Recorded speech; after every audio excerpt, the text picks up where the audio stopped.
Welcome to the first ever PHNX Cardinals podcast, brought to you by the one and only DraftKings Sportsbook, America's top-rated sportsbook.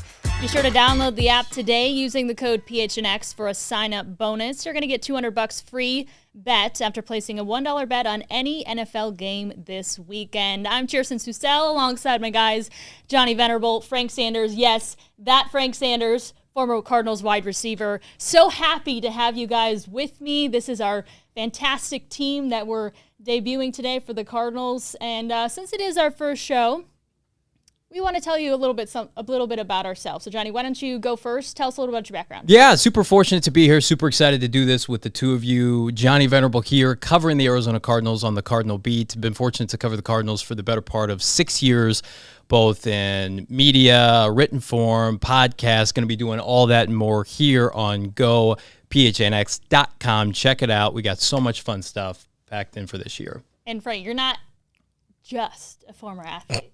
You have a lot of media experience as well. I have a little bit in my lifetime. Frank Sanders, Auburn University, drafted by the Arizona Cardinals in '95, second-round pick. Had to come here and go to work immediately. Buddy Ryan had got rid of all three of his starting receivers, and he put me to work immediately. It's been pretty exciting to be still here in the Valley and having the opportunity to watch the Arizona Cardinals grow. From Daddy Bidwill to now Mike running the team and watching what we've been able to produce, and looking forward to this year, looking forward to this new team I have right here, and you guys are going to teach me. I'm the rook in this particular area right now, and guess what? I'm going to sit back, soak up, and we're going to hit home runs and score touchdowns as this season goes on. All right, I like it. All right, I'll go last. Again, Chierstin Susel. I have the last 8 years have spent in traditional local sports media. Last worked for Channel 12 here in Phoenix, covering every sport here in the Valley, and including the Cardinals. So happy to be here, happy to be on a different platform. Hopefully we can joke around, have some fun. There'll be some of that, That's sure. the goal, Yeah. Right, guys? Absolutely. Knock, knock. No. All right, it's too early. Too early, my bad. All right, let's get to some Cardinals talk. The tone for the season here. We're in week 1, just a couple of days away from the season opener against the Titans. Going to be a good one. But there's some guys kind of on a hot seat. Cliff Kingsbury, Kyler Murray needs to take a big step. What are we feeling is kind of the tone for the year? I mean, looking at this team right now, if you had to go 2 years ago and then come back to this time, you had an opportunity to drop a game plan. And Michael and Steve sat down and they got rid of a coach they brought in for 1 year. They drafted Drew Rosen for 1 year. They drafted a first-round draft pick and a quarterback. They thought he was going to be the star. They took the whiteboard and washed it all over and started all over with some new people in the locker room. So right now I think this is the time where you start seeing that payoff. And hoping that Cliff is on the hot seat, because the last 2 years wasn't special.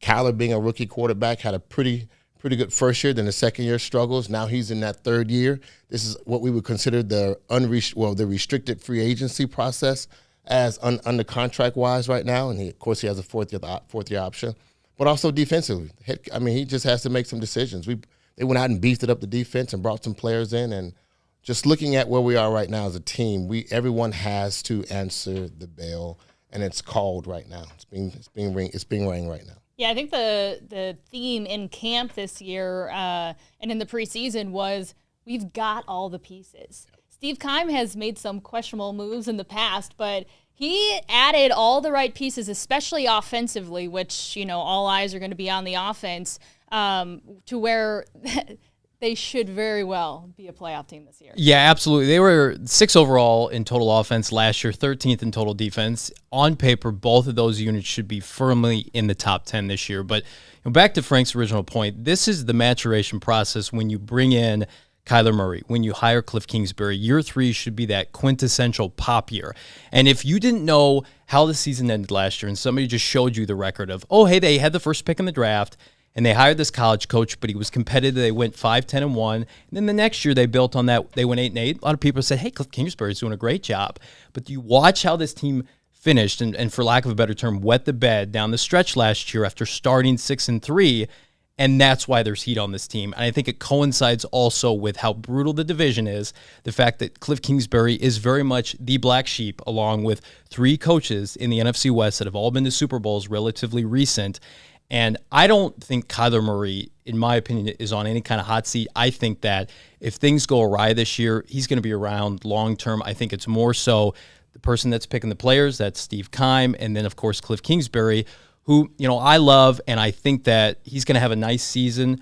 But again, didn't win at Texas Tech, was let go by his alma mater, criticized higher when they made it, back in December of 2018. So, again, a lot of options on the table. I do think that this team's ceiling is 11 or 12 wins, but I think their floor is around 6 or 7. So Kyler said that he's not feeling any pressure to perform. I don't think he's on a hot seat in terms of like, hey, they're going to go looking for another quarterback next year if they don't make the playoffs or if he doesn't perform to expectations. But I do think he has something to prove this year for sure. And on Cliff Kingsbury, on the other hand, he said once you get fired from your alma mater, nothing really phases you after that. That's why we love Cliff, because he can be candid about that kind of thing. But yeah, I think we all agree that there are some bigger expectations for the 2021 season.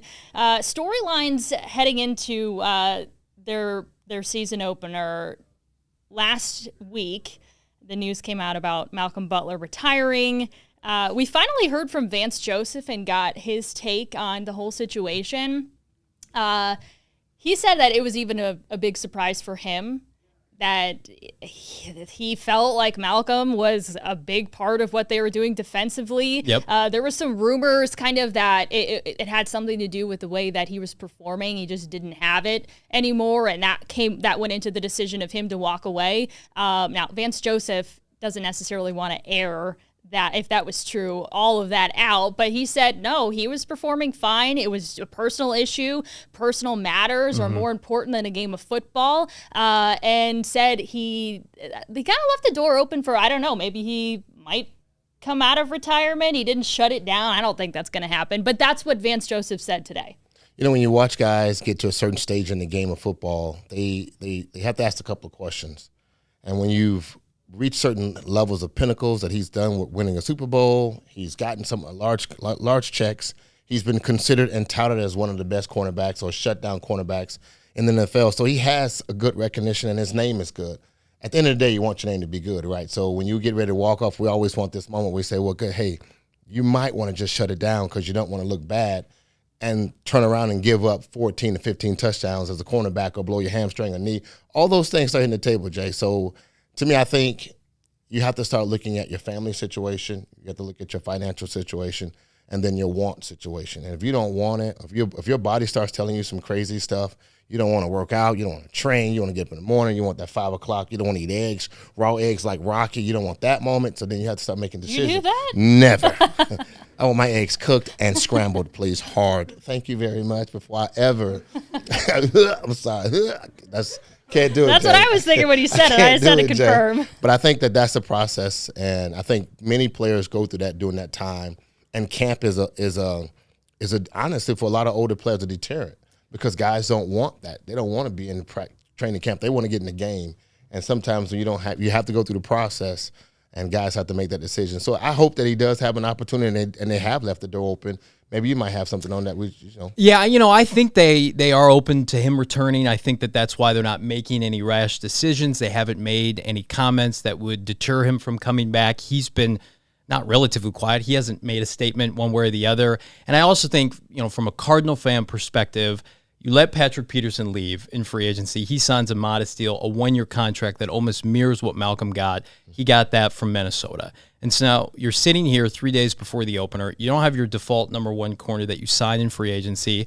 And Malcolm hasn't spoken. You're going to start by all accounts, rookie 4th-round pick against the best receiving duo in football. That's a frustrating place to be, especially because, Malcolm came to the desert, had a good press conference, was acclimated with his peers and his coaches over the course of the summer, had a solid training camp, and it's not like he's playing quarterback, and if he did get beat out by somebody, you need like 3 or 4 capable corners at this level. minimum. And Vance Joseph likes to play veterans. I think Malcolm's physical style of play would have complemented this defense well. Love Patrick Peterson, in my opinion, future Hall of Famer. He's more of a finesse corner at this stage, where Malcolm Butler led the NFL with tackles from a cornerback. To me, I do think there's some underlying issues. The fact that he deleted all Cardinal paraphernalia from his social media account. I was going to say, you said he didn't make a statement. Okay, maybe he didn't make a statement, but he kind of did. Yeah, he made a statement without making a statement. Yeah, that to me is kind of like the biggest, like, why? But why would you do that? And he also seemed like he still had that dog in him. I mean, listen, we can all fake it till you make it type of deal. Yeah. You can talk to reporters and media a certain way, but he seemed, and coming to a team like Arizona where there's so much excitement, and this year's going to be a really exciting year for them. You got a guy like J.J. Watt in your unit on defense, and just if you don't have the focus and that doesn't make you want to wake up and eat raw eggs, then I don't know what's going to. I think that every cornerback needs a good defensive line. And I'm pretty sure if Pat, knowing that they was going to go get JJ and had JJ and wanted to stay, it would have helped him tremendously in his cover. And I think that every cornerback needs a good D-line. And when you have your D-line in and they have a very good defensive line, it makes your job that much easier. You're not running around trying to cover receivers for 4 or 5 seconds. You're actually you have an actual flow of the game. You can actually get in your back pedal, transition like you normally transition in practice. So it would have been a good situation. And let me do this right here. I'm just going to say, I hope that he is here. I hope that something happens where he feels like he can come Absolutely. back. I hope that he does say, you know what, man, I apologize for I just had a moment. I had my moment. I needed a mental health moment. Yep. And this is right now a high topic right now for a lot of people and a lot of sports athletes. So maybe he could say that because he hasn't done anything thus far since on social media. He hasn't criticized or cursed or haven't come out and said anything. So I would like to see that. That's a great point that you made, Frank. And I think in comparison to when the team was struggling and Patrick Peterson demanded a trade, and I think that if he is dealing with some personal situations clearly and he wanted to step away, for the most part, he's done it in a respectful manner outside of deleting all of his Cardinal stuff. And if he comes back, he's going to have to answer to that. But I do think, to your point about the pass rush, the Cardinals have been top 10 in pass rush the last 2 years under Vance Joseph, and this has the chance. It will be their best unit. It's probably their most complete unit on the team. The return of Chandler Jones, obviously the addition of J.J. Watt. Once Jordan Phillips is, knock on wood, eventually ever healthy, this team should be top 5 in the league in sacks. And Malcolm Butler is an opportunistic corner that I think would have suited well in the secondary, and maybe he does come back. I think Devon Kennard might have been the guy who said it, but with or without Malcolm Butler, the train must go on. So on Sunday, you mentioned it, up against A.J. Brown, Julio Jones, a likely guy to be on the outside guarding one of them is Marco Wilson. He's a rookie. As a former receiver, how much would you be looking forward to going up against a rookie fourth-rounder? I'm just going to sit here and smile. I mean, I just smile. Honestly, I think that I would be smiling, and I'd be happy about it. And I would study my tape to see what his weaknesses are, and then I would have to in the game, I would have to pay attention to how they're trying to protect him. And I think those are things that as a rookie cornerback, you get a chance to see. From a receiver's perspective, you get a chance to see. But as a rookie cornerback, you get to see how well the coach and the defensive coordinator is trying to protect you so you can be at your best. This is the first week. I mean, he's had a good opportunity in practice to go against some of the best 2 receivers in A.J. Christian as well D-Hop. So he has a chance to kind of get some really great work in and see what it's like to play at that elite level. So hopefully he's taken training camp and all the work he's put in with the elite guys that we have on our side, and he's able to make that transition, and it will allow him to be able to be at his best, and trust that the defensive line has his back, trust that the coach is putting him in the best position, and trust that if he make a mistake, guess what? It's just one mistake. I can overcome that. It's the next play. And the only person that can determine when our patience runs out on the next play is the scoreboard. You can make an argument that cornerback has superseded quarterback as the most difficult position to play as a rookie, in my opinion. And now you look at an individual that was taken on day 3, and listen, he threw a shoe at Florida, and that's why he fell in the draft. He was a top 50 prospect, maybe a little bit undercoached, underutilized at the University of Florida. He has all the abilities, and the Cardinals made a priority, and give Steve Keim credit, to trade up and get this guy. And I think the plan was, over the course of the season, slowly acclimate him into the secondary. Give him credit. He came into camp and surprised everybody. He's been staying late. I know this for a fact. He and sixth-rounder Tay Gowan every day working with DB coach Marcus Robertson. So that's exactly what you want to see with somebody who, quote-unquote, had character concerns coming out of the SEC. What I will say is I hope that he is given grace to make mistakes, like you mentioned, Frank, that Isaiah Simmons was not allowed to make last year. And I think just by default, they have to have corners available, whereas Simmons last year, they could just bench him behind Devondre Campbell, which was a mistake, clearly. I think a lot of people would admit that. And they've remedied it this year, and they're making a priority to start Xavier Collins as well. But Marco Wilson needs to be allowed to grow into the secondary so that when your September and Octobers are done and it's November football, he has a role that's acclimated and he feels good about it instead of being benched 4 or 5 times. Cardinals hoping they're going to be able to capitalize on a thrown shoe for many years to come. Look, we are owed that.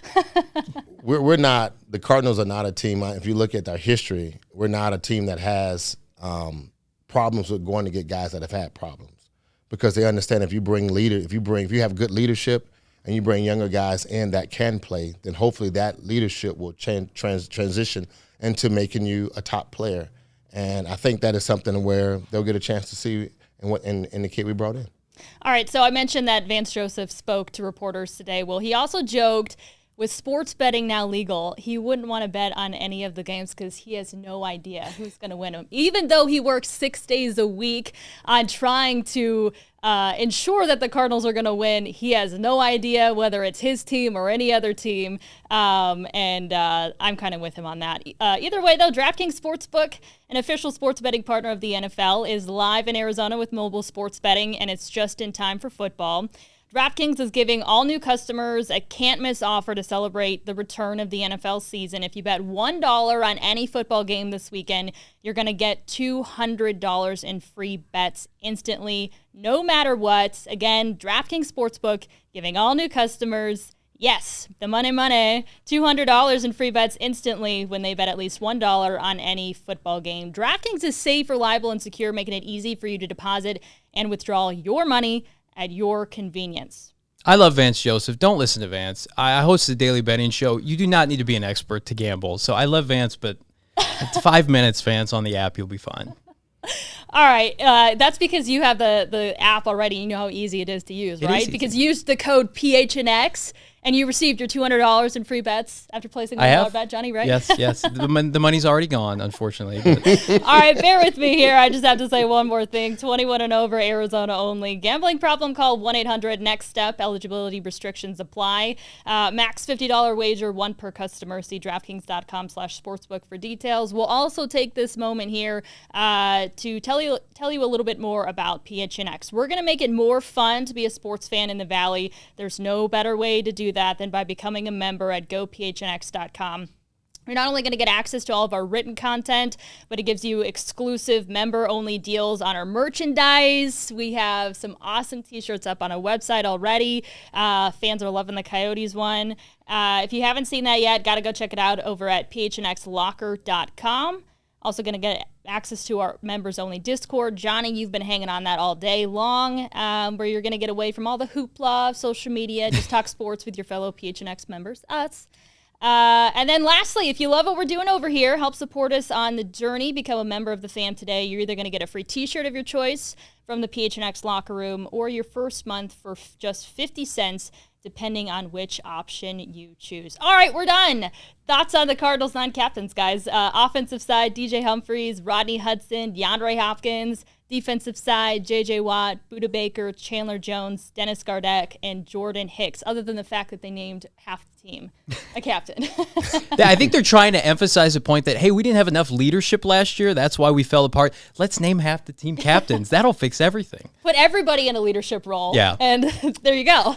You know, it's funny because you always think your captain is supposed to be the guy that is vocal, he's energetic, he's exciting, he's the guy that's going to motivate you when we're down, or he's going to go out and make a play. And I think a lot of those names that they actually made captains were right on point. Yeah. You need certain guys to be the guys that need to speak. I mean, mean, it's hard in a locker room where you think guys are out there playing for a bunch of money, but it's not.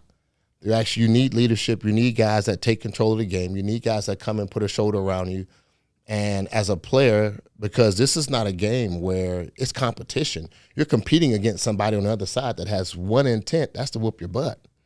And if you're getting your butt whipped, who's going to put their shoulder on you? Who's going to encourage you and see the good side of you? And I think that's pretty special.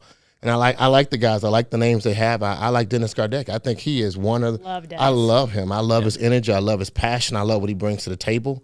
And I think he goes underrated. And I think that's I think he's one of the guys that you're going to fall in love with more and more and more as you watch him, what he brings to the table for the Cardinals. So as I was reading the list, I'm like, okay, Rodney Hudson, even though he's new, I get it. Hop, J.J. Watt, Buddha. And this one didn't surprise me, but it did, make me pause. I'm like, Jordan Hicks. Yep. I would like to shake that man's hand and tell him how great of a job he's doing. And I hope Zaven Collins doesn't take it for granted that he has that type of guy to be a mentor to him his rookie year. The way that he has handled this entire situation of, basically being told on draft day, hey, you're not going to be the starter. Doesn't matter what you do, you're not going to be the starter. After he, took a pay cut to stay in Arizona, he did all he could, is still here. Yeah. And has taken on a huge leadership role. I think if you want to learn how to be a professional in any industry, you can follow the example that he has set. And again, to echo your points, this was somebody that was essentially almost forced out by the organization. And he kept working, showed up to OTAs, didn't demand a trade, just wants to play football. And 2 years ago, he was one of their better defenders. And for whatever reason last year, and I think it's compounded by the fact that Isaiah Simmons didn't play, he didn't have his best season. And so the fan base got on him. Advanced metrics didn't support his play. This year, he looks like he's in much better shape. He's having a tremendous training camp. He's going to be very valuable Sunday in attempting to stop Derrick Henry. I also think that it shows you that they need his leadership in the front seven in crunch time toward the end of this season where they're going to pursue the postseason. And I also think it probably speaks to the fact that if he does play a lot, Isaiah Simmons is going to have a role probably rushing the passer and in the secondary. Yeah, humility, though, mental toughness, all the things we've seen out of Jordan Hicks, and the Cardinals are lucky that he stuck around. Yeah. Can I just say it's weird Larry Fitzgerald's not a captain for the first time in like 10 years? That was the one thing that, shed a tear. I know. We've got a Larry bobblehead here. I keep looking at it like, But it's funny how this entire week his name has kind of died down. Mm-hmm. Like they just kind of tried to no one's tried to talk about him a lot, even though he is iconic Larry. And I'm thinking to myself, we have not talked about Larry. He's not even in the reports or nothing. And I think that's the Cardinals have moved on. Well, he doesn't want to make it about himself. I mean, Larry, that he's quiet. One of the most humble people, doesn't celebrate touchdowns, hands the ball to the official. And that's his mantra in life, that he's just trying to take a backseat to what he thinks, I'm sure, is going to be a pretty good team this year. Larry Legend will be missed. It's not going to be the same without him. I hope he takes up the Cardinals on their open-ended offer to at any point join the team again. We'll see if that happens. But without him, again, the trade must go on. So who are you guys most excited to see in week one?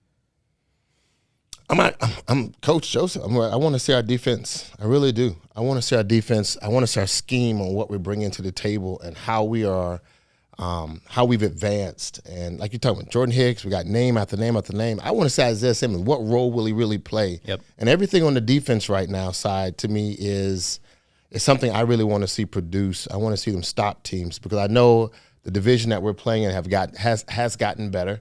I know that there are a lot of talent that will be trying to attack our defenses, and I just want to see.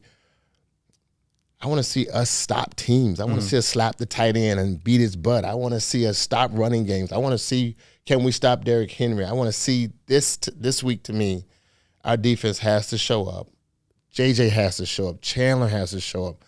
There was guys that left. There's guys that came in. There's so much, that turning in your stomach when you're losing and you don't have any answers to stop an offense. But then our defense, if they can show up and really, whoop somebody's butt, I'd be excited about that. I want to see that. I echo all of those sentiments, and I will go on the offensive side with a receiving core that's been rebuilt. They've all but subtracted the receiving tight end. They don't really have one. So they're going to go, you would think, with this 10 personnel. I'm not getting too technical. That's just 4 wide receivers, no tight ends. You're going to have Hopkins, AJ Green, not AJ Brown. They have AJ Brown, Rondale Moore, and Christian Kirk underneath in the slot. And they have not had their full complement of receivers available for the preseason. So I think that's why, in part, that the offense has struggled. Not completely, but in part why they just really weren't picking up first downs. The Keyshawn Johnson, the Andy Isabellas, those guys were out there, and Isabella's on the team, and he'll have a role in some way, shape, or form. But I want to see the top 4 receivers on this roster maximize the intermediate passing game that was non-existent last year. I love Kyler Murray and DeAndre Hopkins, but it's just there was too much backyard football, and it was beautiful against the Buffaloes of the world with the Hail Murray, but the good teams down the stretch, Bill Belichick's defense, the Rams, the Niners, they took away the pass game deep with Hopkins, and so there was nobody else that took advantage and separated. Christian Kirk, I love Christian Kirk. Every year I predict he's going to have 1,000 yards. He's going to have a pop year. Disappeared down the stretch. That's why they took another receiver in the second round. That's why they signed AJ Green, who's had a phenomenal camp. Rondale Moore, how many touches does he get? So that group to me has the biggest emphasis on them because this Titans defense, while improved, they got Bud Dupree, a couple nice young linebackers. Their secondary is a work in progress. If you think Arizona is going to struggle, they don't have a Budda Baker.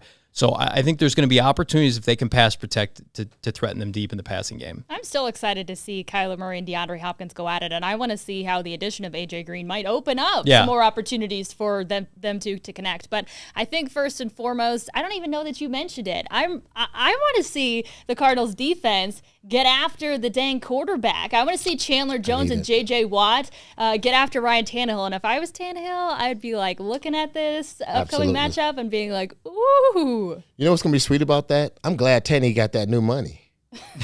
And the reason why I say that is because when you get new money, what happens is they stop running complacent, the ball. Right? Well, no. They ask more of you. Oh, okay. You're required not to just turn around and hand the ball off 10 and 12 times, and sacrifice 14 that body times. A little right. more. Now you got to start throwing balls more. Now you have to throw about 40, 50 passes. And you got outside entertainment that can make your opportunities look a lot better. So anytime you get more money, Dak got more money this year. We know Tanny got more money this year. When the quarterbacks get new money, they have to throw that rock. So when they start throwing that rock, you know what happens? I'm exactly where you are. I want to see those guys. Now you got to get that pass rush, and that's more attempts. So that to me, I think opens up more opportunity for our defensive line to get at 10. When I think an underlined point that really nobody has made yet is, yes, they added Julio Jones, who's played with one quarterback in his entire career. So what's that rapport going to look like with another Ryan Tannehill moving on from Matt Ryan? And I also think that Tannehill had a great rapport with two guys that are no longer there. Jonnu Smith, their tight end, left and went to New England. Corey Davis, the receiver who had a breakout season, went to the Jets. So they've reshaped the receiving core. Tannehill missed a lot of time in the preseason, COVID, close contact. I think there could be some rust there. So again, knock on wood, if the Cardinals somehow are able to contain Derrick Henry and force that passing game, maybe he hasn't had a chance to gel yet, that could be opportunistic for the team. Okay. So to start the season, do we think the offensive side of the ball or the defensive side of the ball is going to be the stronger unit? Defense to me. Defense. Yeah, I got to have my defense. The guys they got more experience over there. If at the end of the day, if you're struggling, your coach says what we're going to do, we're going to blitz, we're going to attack, we're going downhill, and we're going to make sure our guys on the outside can play a little zone in the backside. And that to me, I think presents a little bit more openness on how these guys can flow. They don't have to really think too much. They can just go out and play. And you got enough experience where guys just can do their job without having to think too much. On offense right now, I believe that we have to think. I believe guys have to begin to see because you only got one ball to play with. Defense, you're only chasing one ball. So you got 11 guys going to one ball, and I think that's a potential where our defense can be the strong point of our team. And then it allows our offense to get more on the field. So then we can throw the rock around, and you can see Kyler and you can see the D-Hop show look like it's supposed to look. I will double down with Frank and also say the defense, and let me preface it by saying I don't think it's an indictment of the Cardinal offense, but if you look at the two units, how they ended last year, one was trending up and the other was trending down. And I know both have made significant improvements. I think at this point, because it happened so early in the offseason, the J.J. Watt addition went from being overrated to now underrated because he missed part of training camp. They're going to have him on a pitch count. I think he's going to play roughly 70% of the snaps on Sunday. That, to me, if you're able to get 75% of peak J.J. Watt from Houston, their defensive line, that being the Cardinals, for the better part of 3 years, has been one of the most marginal average groups in the NFL. It just has. They've had great linebackers, great edge rushers, a couple nice pieces in the secondary, obviously Budda. But I just think that the addition of somebody like Watt, if you're able to get, and this is the comparison I like to consistently use, what you got from John Abraham, what you got from Dwight Freeney. When they came to Arizona and they put together Pro Bowl seasons, if you can get that from a 5 technique like J.J. Watt in a defense that's primed and ready, I love the Cardinal offense. I love the addition of Rodney Hudson and A.J. Green, but they did not look good in the preseason. And on the flip side, I watched a Cardinal defense shut down Patrick Mahomes. I get it. It was in preseason game. It was on national TV, Monday Night Football. They looked tremendous. They looked ready.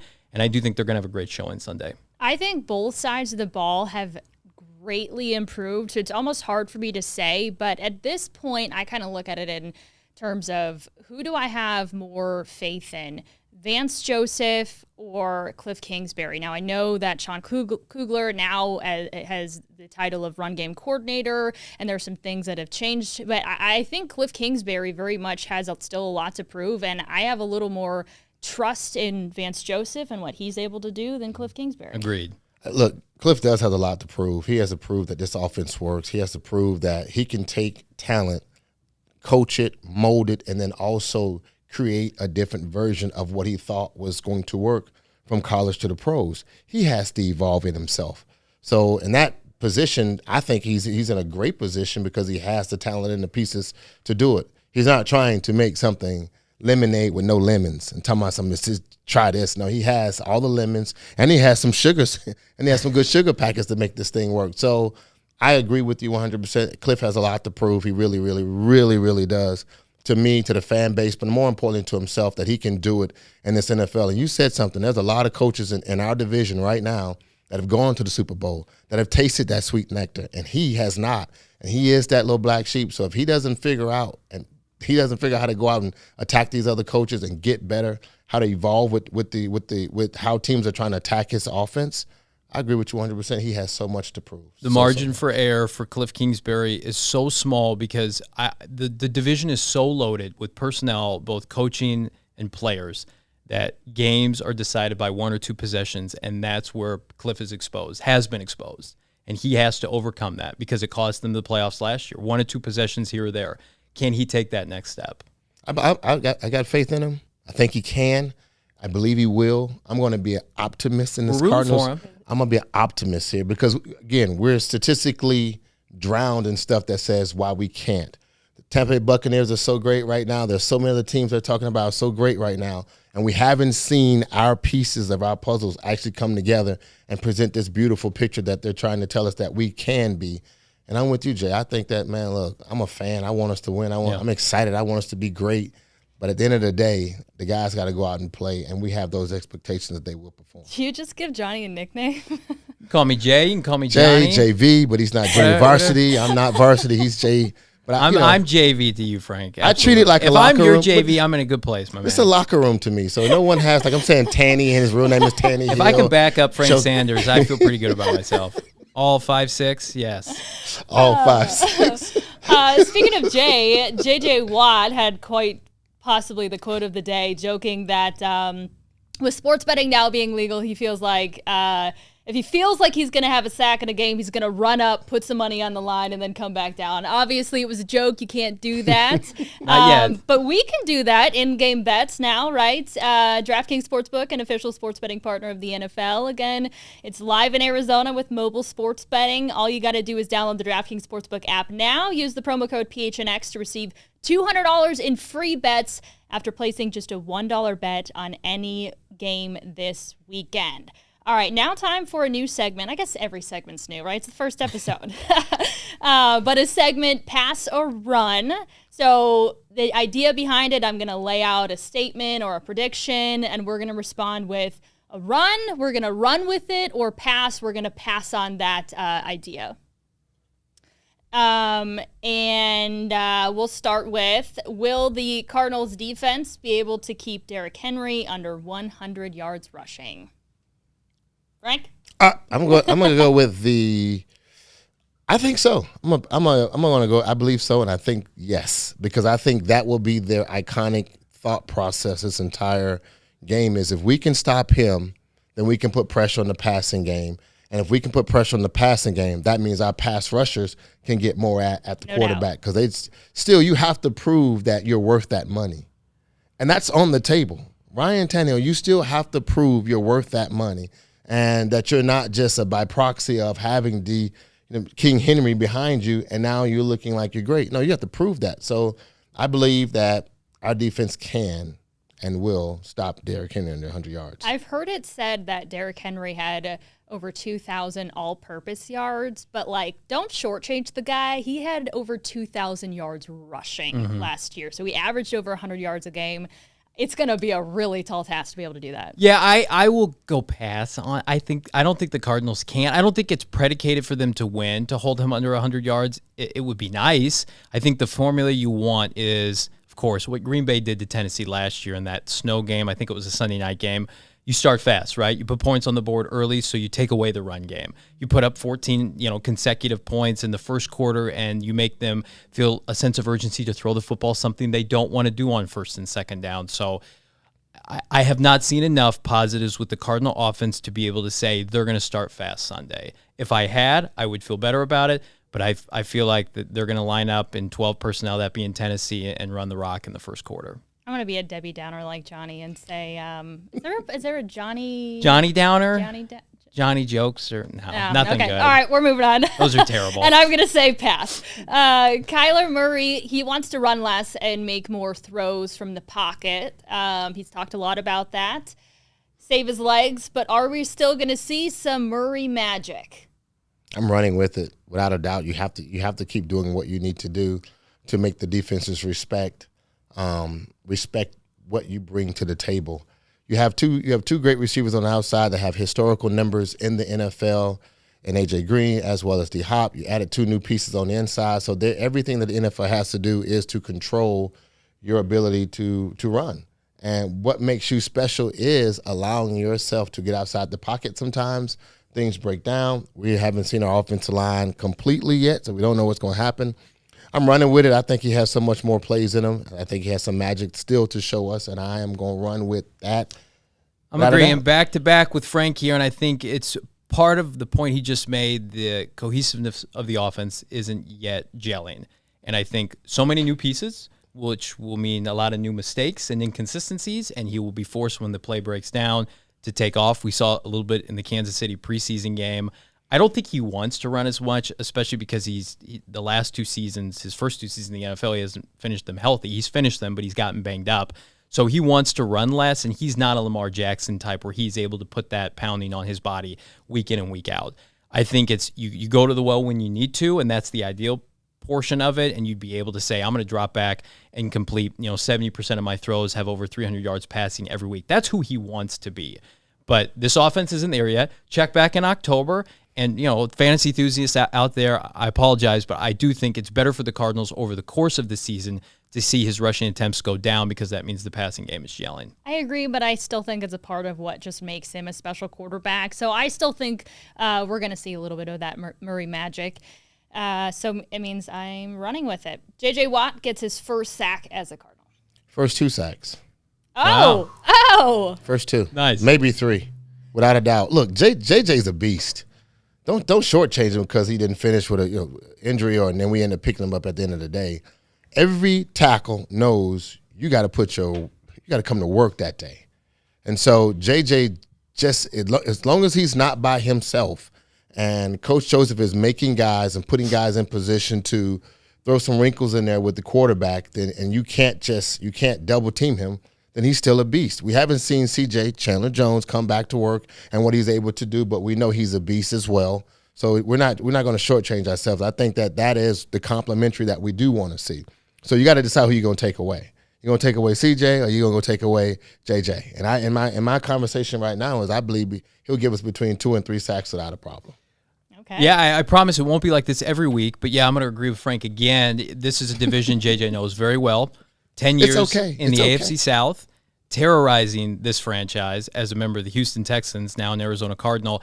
I agree with you. I also think Tennessee's offensive line is susceptible to pressure on the interior. Got great tackles, so it may give Chandler Jones and Marcus Golden a hard time. That frees up things on the interior. That being Tennessee tried to draft Isaiah Wynn. He didn't work out. So they have inconsistencies up front, and I think he'll benefit from that.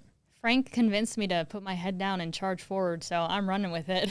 Thank you very much. All right, lastly, and Frank, I already know your answer to this. Isaiah Simmons will slide over to corner at some point. I honestly, I don't see it. I don't even think he needs to be there. I really don't. I think he has.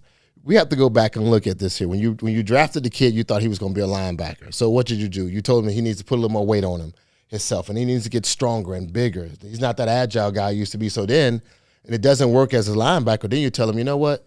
You need to lose weight. You need to become faster because you don't need that extra 5 or 7 pounds, and you don't need to be as muscular as you need to be. You need to be agile and have the same conversation. So you just flipped him. And now we're trying to figure out, should he be this or that? I like him as a hybrid. I like him as a defensive end guy that can stand up. I like him as an outside linebacker that can move around and cause havoc. We just haven't decided that yet. When you're losing, it's hard to decide that. But to me, I like to keep Isaiah on the inside as a linebacker, and I like to be able to move him on the outside in that 3-4 defense, a guy that can come around that edge. Him and JJ on the same side with that kind of speed, it just causes problems. And that, to me, is better than him trying to deal with a bigger receiver / tight end, because our tight ends in the NFL right now are extremely hard to cover. These guys are making $10 to $17 million a year for a reason, because they can catch 87 balls and they can get over 1,000 yards. So to me right now, I just don't see him at that position yet. Yeah, I'll cheat as well and kind of go pass and run. I think that they're going to use him in coverage more this season. I just want him to find a role and be on the field 90% of the time. I really have no preference at this point. The best defense is with him involved, and I think that, to Frank's point, we're going to see him as a rush end when it's necessary, like he did at Clemson. I think we'll see him at linebacker primarily on second and third down, and I think on first down he's going to be in the secondary. I think his best position right now is a Derwin James, Cam Chancellor type of hybrid role where he can come up and stick people in the run game, but he's so special against the pass. We saw it in overtime against Seattle last year. So I do think while he's not going to press Julio Jones and A.J. Brown at the line of scrimmage, I do think that we could see him, backpedal and help a Marco Wilson in coverage. So pass and run. I agree, and I'll add this to it. If they do hit the injury bug and all of, right now, as it stands, he shouldn't need to. But if they start having injuries, I mean, you're going to have to figure something out, and Isaiah Simmons might be the piece of the puzzle that you're just going to have to move around. So for now, though, I will pass on it. All right, well, we've been going for over an hour. This is fun. If you guys are catching us on YouTube right now, we want to remind you that you can make sure that you never miss out on any of the show by subscribing to the PHNX Cardinals podcast on Apple Podcasts, Spotify, or wherever you get your podcasts. And if you're hearing us on one of those apps, we want to remind you that we are cranking out awesome content around all of the major Arizona sports teams on your YouTube channel, PHNX Sports. So make sure you subscribe to the channel. Hit the bell to sign up for alerts every time we drop new videos. And finally, go follow us on social media, Twitter, Instagram, Facebook. It's PHNX_sports. We've got a great show for you tomorrow. We're going to talk a little bit about your former teammate, Pat Tillman, an all-time hero of mine. So we're going to hear some of your stories, and then we're going to talk more Titans and Cardinals. So We'll see you guys tomorrow. See you there.